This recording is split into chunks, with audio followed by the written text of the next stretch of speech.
Hello everyone, welcome back to my channel. তোমরা সবাই কেমন আছো? আমি খুব ভালো আছি, তাই তোমাদের সামনে একটি নতুন ব্লগ নিয়ে চলে এসেছি। এখানে আমরা প্যাকিং করছিলাম, দেখছিলে, তখন আমরা জানতাম না যে আমাদের ভোরবেলা যাওয়াটা হবে না। ঘুরতে যাওয়ার কথা ছিল, কিন্তু আমরা বেরোতে পারিনি, কারণ আমাদের আগের একটা ছোট ব্লগে তোমাদের সাথে শেয়ার করেছিলাম যে একজন পরিচিত মানুষের, আমাদের পরিচিত একজন মানুষের অ্যাক্সিডেন্ট হওয়াতে আমাদের বাড়ির লোক একটু গেছিলো হসপিটালে, যার জন্য আমরা বেরোতে পারিনি।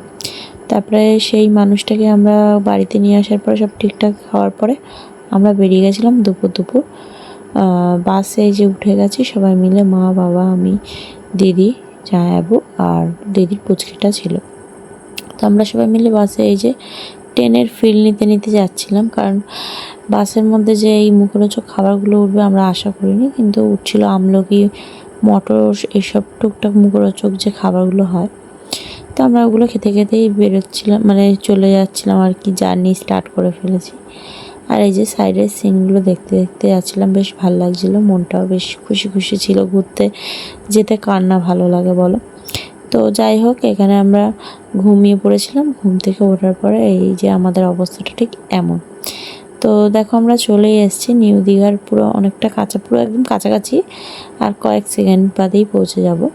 আর এখানে এই যে জগন্নাথ মন্দিরটা বাইরে থেকে দর্শন পেয়ে গেলাম, বেশ দেখে ভাল লাগলো। তো সবাই মিলে আলোচনা করছিলাম যে কালকে সন্ধেবেলায় আসবো, এসে ভেতরে যাব, জগন্নাথ ঠাকুরের দর্শন করব।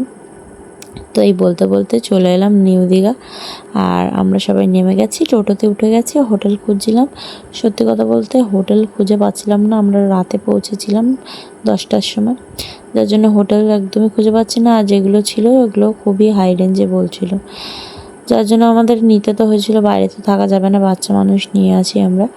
তো তারপরে আমরা এই যে রুমটা পেয়েছিলাম, রুমটা আমাদের একদমই পছন্দ হয়নি, তারপরেও নিতে হয়েছিল বাধ্যতামূলক। তারপরে আমরা বেরিয়ে গেছিলাম, খিদে পেয়েছিল রাতের বেলা, তো বেরিয়ে পড়েছিলাম খাবার জন্য।